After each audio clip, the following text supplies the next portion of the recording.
Nang lapuan kencang, bosan sitini jilang, rida metalome, nang sonara jikime.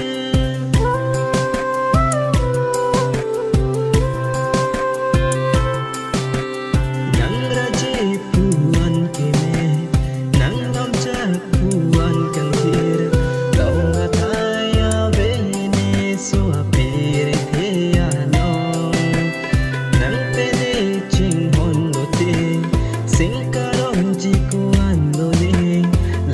Supir theyanong nang penan parke depan jata nang ne supir theyanong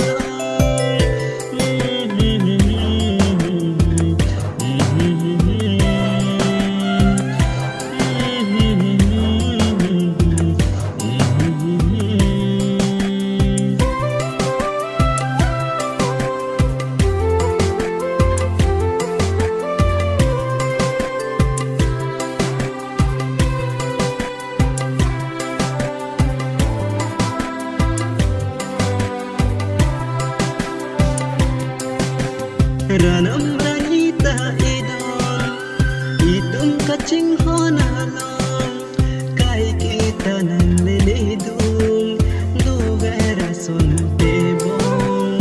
Ranam ranita idon, idum kacing honalong, kai kita nan lelidung, duvera son tebong.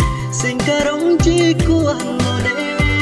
Supir theke dudun bang sing nang binang ne kangon ning nang chithe no ne phan nang lapua na kanjang ko sun siti ne jilang.